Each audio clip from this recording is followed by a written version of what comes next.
तो दोस्तों कल की वीडियो में मैंने द लास्ट ऑफ अस के पहले 5 एपिसोड्स को एक्सप्लेन किया था और आज की वीडियो में बाकी के 4 एपिसोड्स यानी कि आखिरी के 4 एपिसोड्स को मैं एक्सप्लेन करूंगा, जिसके साथ सीजन 1 खत्म हो जाएगा। इस वीडियो के अंदर ढेर सारे इंटरेस्टिंग फैक्ट्स, ईस्टर एग्स मैंने एंड में बताए हैं, तो वीडियो को एंड तक जरूर देखना। और अगर आपने पहला पार्ट अभी तक नहीं देखा है तो उसको जाकर जरूर देखना, अदरवाइज आपको कुछ भी समझ नहीं आएगा, जिसका लिंक आपको नीचे डिस्क्रिप्शन और पिन्ड कॉमेंट में मिलेगा। तो चलिए अब बिना किसी देरी के चलते हैं सीधा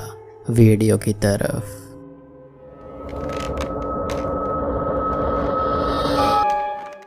तो ये एपिसोड शुरू होता है आखिरी एपिसोड के इवेंट्स के 3 महीने बाद में, जहां पर एली और जोल रास्ता भटक कर यहाँ वहां पर जा रहे होते हैं और तभी उन्हें एक घर दिखाई देता है। वो दोनों वहां पर जाते हैं तो वहां पर उनको एक बूढ़ा कपल मिलता है जो कि बाहर दुनिया से कब का कनेक्शन काट कर यहाँ पर आराम से रह रहा था। इवन उन्हें तो अब ये भी नहीं पता कि दूर के गाँव में रहता कौन है, इवन कोई गाँव है भी या फिर नहीं। साथ ही साथ उन्हें किसी भी ग्रुप के बारे में कुछ भी नहीं पता था, ना ही फायरफ्लाइज के बारे में, ना ही किसी और के बारे में। जोल अब बूढ़े व्यक्ति से टॉमी के बारे में पूछता है, लेकिन ये भी उसे नहीं पता था और वो उससे मैप लेकर वहां से चला जाता है। अब वो और एली सफर करके रात को एक जगह स्टे करते हैं जहां पर अभी तक जोल का काम होता था कि वो रात में जागकर एली को प्रोटेक्ट करे, लेकिन इस बार उसकी नींद लग जाती है और वो सो जाता है, जो कि सुबह जाकर देखता है कि असल में एली ने उसको प्रोटेक्ट किया था, जिससे वो गन लेकर ऐसा दोबारा ना करने को बोलता है क्योंकि उसने उसको जगाया नहीं। अब वो लोग आगे जाते हैं और एक रिवर क्रॉस करते हैं, जिसके बाद उन्हें कहीं पर इलेक्ट्रिसिटी जनरेटर दिखाई देता है, जिससे जोल समझ जाता है कि यहाँ पर आसपास लोग जरूर होंगे। अब वो आगे जाता है तो उनको कुछ लोग रोक लेते हैं और वो दोनों उन लोगों से ये कहते हैं कि वो बस यहाँ से जा रहे थे। अपनी सेफ्टी के लिए वो लोग उन्हें डॉग से स्मेल करवाते हैं कि कहीं वो इन्फेक्टेड तो नहीं है। अब जोल यहाँ पर इन्फेक्टेड नहीं था और एली यहाँ पर उस वायरस से या फिर उस बैक्टीरिया से या फंगस से इम्यून थी, जिसके बाद में वो लोग उन दोनों को अपने साथ ले जाते हैं। अब शॉकिंगली उस गाँव में पहुंचकर जोल को अपना भाई टॉमी मिल जाता है और वो अब यहाँ की लीडर मारिया से शादी कर चुका है, जो कि अब प्रेग्नेंट भी है। वो सब थोड़ा बहुत खाते पीते हैं, घूमते हैं और फिर एली को आराम करने भेजकर जोल उससे बात करने लगता है। वो दोनों बात करते हैं जहां पर हमको पता चलता है कि पहले उन लोगों ने काफी बुरे काम किए थे, उन्होंने लोगों की जान भी ली है, जिसका गिल्ट उसको हमेशा सताता रहता है। टॉम जोल से अब टेस्ट के बारे में पूछता है, जिस पर वो झूठ कहता है और फिर वो उसे एली और उसकी एबिलिटी के बारे में बताता है और उसे फायरफ्लाइज बेस कैंप तक पहुंचाना कितना जरूरी है ये बोलता है और उसकी मदद मांगता है। लेकिन टॉमी अब एक नई जिंदगी शुरू कर चुका था, साथ ही साथ यहाँ पर मारिया प्रेग्नेंट भी थी, तो वो कहीं भी जाने से मना कर देता है और उन दोनों की बहस होने लगती है। इधर एली को मारिया से सैरा के बारे में पता चलता है और खुद उसका बच्चा भी मारा गया था। वो यहाँ पर जोल के बारे में थोड़ी बहुत उल्टी सीधी बातें बोलती है, जिस पर एली ध्यान नहीं देती। अब रात को टॉमी और जोल फिर से बात करते हैं और जोल ये कहता है कि उसे खुद नहीं पता कि वो कब तक ही एली को बचा पाएगा और एली का बेस कैंप पहुंचना बहुत जरूरी है और टेस ने भी इसलिए अपनी जान दे दी थी। और अब इमोशनल होकर टॉमी मान जाता है कि वो उसके साथ चलेगा। अब रात को जोल ये बात एली को बताता है, लेकिन वो उस पर गुस्सा हो जाती है और कहती है कि वो सैरा की तरह नहीं मरेगी और वो खुद एक ऑर्फन है, जिसकी लाइफ में जो भी आता है या तो मारा जाता है या उसको छोड़कर चला जाता है। यानी कि यहाँ पर सभी का एक इमोशनल बॉन्ड और इमोशनल ट्रॉमा हम देख और सुन पाते हैं। अब अगले दिन वो जागती है और जाने के लिए तैयार होती है उदास मन से, लेकिन वो उदासी खत्म हो जाती है, जोल ही उसके साथ जा रहा था। यानी कि शायद से जोल ने टॉमी को जाने से मना कर दिया। खैर अब वो लोग आगे जाकर एक बिल्डिंग देखते हैं जो कि पहले फायरफ्लाइज का बेस था और वहां पर मैप से वो उनका रूट पता करते हैं। खैर अब तभी वहां पर उन्हें कुछ रेबल्स दिखाई देते हैं और एक रेबल उन पर अटैक करता है, जिसको जोल पीट देता है, लेकिन खुद भी स्टैब हो जाता है और एली को लेकर वहां से भागता है, लेकिन कुछ ही दूर जाने पर वो बेहोश होकर गिर जाता है। और इसी के साथ में एपिसोड नंबर 6 यहीं पर खत्म हो जाता है।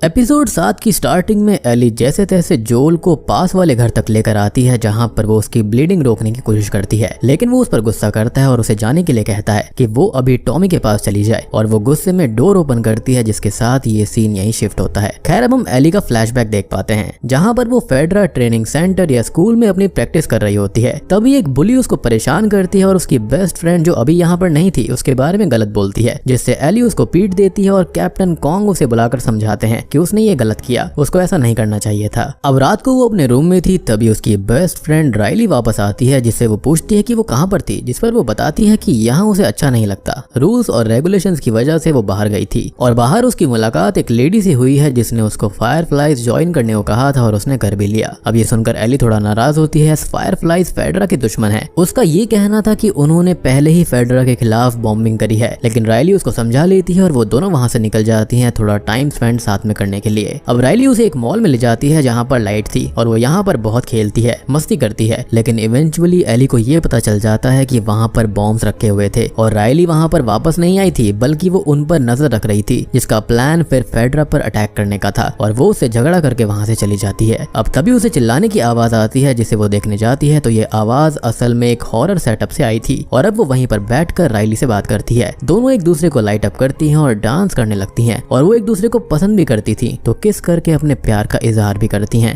खैर अब आवाज की वजह से वहाँ एक इन्फेक्टेड आ जाता है और उन दोनों पर हमला करता है, जिससे वो दोनों निपट तो लेती हैं लेकिन उसने उन दोनों को ही काट लिया था, जिससे वो बहुत परेशान हो जाती है और राइली रोने लगती है। एली यहाँ पर तोड़ फोड़ करने लगती है और कुछ देर के बाद में वो हार कर बैठ जाती है और वो दोनों ही फैसला करती हैं मरने तक ऐसे ही साथ में टाइम स्पेंड करने का, और कौन मरा होगा और कौन बच गया ये हम जान नहीं सकते हैं। खैर अब कहानी यहाँ पर प्रेजेंट टाइम में आती है जहाँ पर हम एली को देखते हैं जो कि एक सुई धागा ढूंढती है और उससे जोल को टांके लगाने लगती है और वो भी एली को देखकर खुद को हिम्मत देता है। यानी कि यहाँ पर एली का प्यार बच नहीं पाया था और राइली खत्म हो गई थी, जिसके साथ में एपिसोड 7 का यहीं पर अंत हो जाता है।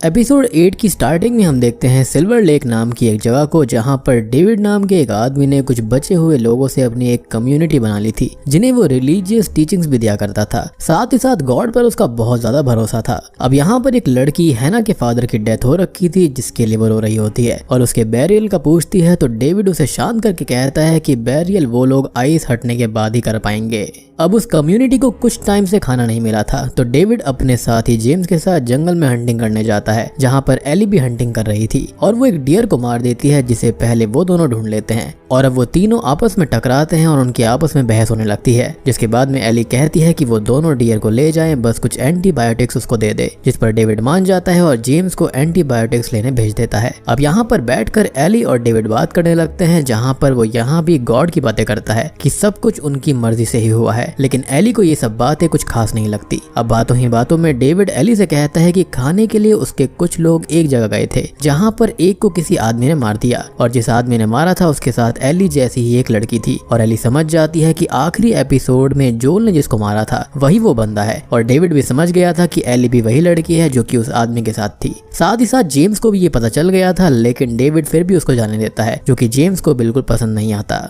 अब वो दोनों वापस कम्युनिटी के अंदर जाते हैं जहाँ पर कुछ लोग डेविड से सवाल करते हैं जो कि उसको पसंद नहीं आता। साथ ही साथ हैना भी उससे बहस करती है जिसको वो स्लैप कर देता है और सबके साथ खाना खाने लगता है। इधर एली जोल को एंटीबायोटिक्स के 2 इंजेक्शन लगा देती है जिससे वो धीरे धीरे ठीक होने लगता है और अगले सीन में वो देखती है कि डेविड अपने कुछ लोगों के साथ इसी साइड आ रहा था। वो अब जोल के पास एक नाइफ छोड़कर वहाँ से बाहर आ जाती है उन लोगों को डिस्ट्रैक्ट करने के लिए, लेकिन जेम्स उसके हॉर्स को मार देता है और अब उसे मारे उससे पहले ही डेविड उसको उठाकर सिल्वर लेक ले जाता है। अब यहाँ पर कुछ लोग जोल को ढूंढते हैं लेकिन वो उनको घायल करके बांध देता है और एली को वो लोग कहाँ पर ले गए थे ये पूछता है और बताने के बाद में वो दोनों लोगों को बड़ी बेरहमी से मार डालता है, जो कि उसकी पास्ट की एक झलक हमको दिखाता है जब उसने 2 लोगों को ऐसे ही मारा था। इधर एली को एक केज में बंद करके रखा गया था और डेविड उससे कहता है कि अब एली को हमेशा उसके साथ ही रहना है, लेकिन वहाँ पर पड़ी हुई ह्यूमन बोन से वो समझ जाती है कि यहाँ पर असल में वो लोग कैनिबल्स हैं और डेविड भी सच बता देता है कि उसने ही कम्युनिटी में खाने की कमी पर कैनिबलिज्म शुरू किया था और यहाँ के लोग बाहर से लोगों को लेकर आते थे, उनको मारते थे और खाया करते। वो ये भी बताता है कि वो गॉड को नहीं मानता, बस नाटक करता रहता है ताकि कम्युनिटी के लोग उसको ही फॉलो करें। अब वो एली को गलत तरह से टच करता है और एक चीज ये कि वो असल में एक पीडोफाइल है, मींस कि वो बच्चों के साथ में गलत हरकतें करने वाला आदमी है और वो एली को यहाँ पर इसलिए ही लेकर आया था और वो उसको हर्ट करके कीज लेने की कोशिश करती है, लेकिन वो उसको पीट कर वहां से चला जाता है। अब इधर एली को ढूंढता हुआ जोल भी आ जाता है और वो सभी जगह उसे ढूंढने लगता है। वहीं दूसरी ओर जेम्स के साथ मिलकर डेविड एली को काटने वाला था, लेकिन वो उसे बताती है कि वो इन्फेक्टेड है और उसने डेविड को भी काट दिया था और वो ये भी दिमाग लगा लेता है कि एली का घाव पुराना है और उसे अभी तक ट्रांसफॉर्म हो जाना चाहिए था। लेकिन अब तभी एली नाइफ लेकर जेम्स को मारकर वहां से भागती है, जिसका पीछा डेविड करता है और वो उस पर फायर स्टिक फेंकती है जिससे वो बच जाता है, लेकिन वहां पर आग लग जाती है और अब वो एली को पकड़कर उसके साथ गलत चीज करने वाला ही होता है। लेकिन तभी एली वहां पर पड़े हुए नाइफ को उठाती है और उसको बड़ी बेरहमी से खत्म कर देती है। अब वो बाहर आती है जिसको जोल मिलता है, लेकिन उसके दिमाग में वही चीज घूम रही थी, यानी कि उसके दिमाग में वही ट्रॉमा आने लगा था और जोल उसको अपनी बेटी की तरह संभालता है और उसको लेकर वहां से चला जाता है, जिसके साथ में ही एपिसोड 8 का यहीं पर अंत हो जाता है।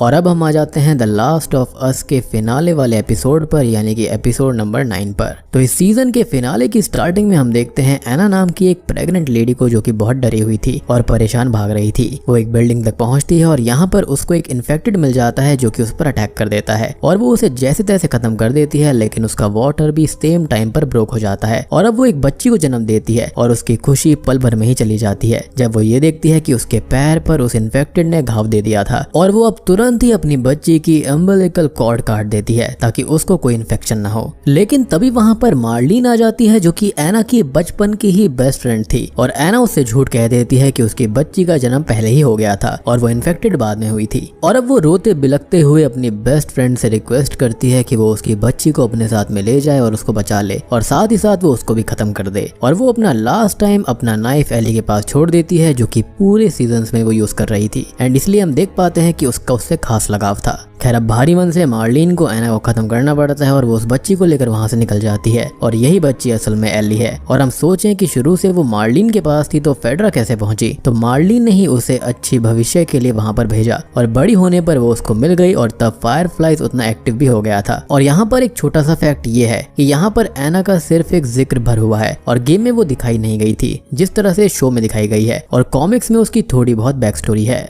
खैर अब कहानी प्रेजेंट टाइम में आ जाती है जहां पर हम देखते हैं कि घूमते हुए एली और जोल एक जगह तक पहुंच गए थे और एली अभी तक उस सदमे में थी जिसे जोल बार बार ठीक करने की कोशिश कर रहा था, यानी कि उसको कंसोल कर रहा था। अब तभी उन लोगों को कुछ जिराफ दिखाई देते हैं जिन्हें देखकर एली थोड़ी खुश हो जाती है और जोल उसके साथ मिलकर जिराफ के साथ मस्ती करने लगता है जिससे एली खुश होती है और जोल उसकी खुशी में बहुत ही ज्यादा खुश था। अब वो दोनों जिराफ के जाने के बाद में बात करने लगते हैं और पहली बार जोल अपना पास्ट एली को बताता है कि आउटब्रेक के शुरू होते ही उसने अपनी बेटी सैरा को खो दिया था और वो उसके बाद से टूट गया था, जिसने खुद को मारने की भी कोशिश करी थी लेकिन वो नहीं मर पाया और गलती से गोली उसके सर को छूकर निकल गई और इसी का घाव उसके माथे पर है जिसके बारे में एली ने पहले पूछा था। अब वो दोनों काफी देर तक बहुत इमोशनल होकर बातें करते हैं और हम समझ पाते हैं कि जोल एली से अटैच्ड हो चुका था जो कि एली को गिटार सिखाने का भी प्रॉमिस करता है। साथ ही साथ वो ये भी कहता है कि अगर वो लोग चाहें तो यहाँ से भी टॉमी के पास जाकर अच्छे से रह सकते हैं क्योंकि उसका तो भरोसा हॉस्पिटल वगैरह पर है ही नहीं। लेकिन एली मना कर देती है, वो जानती थी कि वो ह्यूमैनिटी की आखिरी होप है और बहुत लोगों ने कुर्बानी दी है इस मिशन में तो वो उसको पूरा करना ही होगा,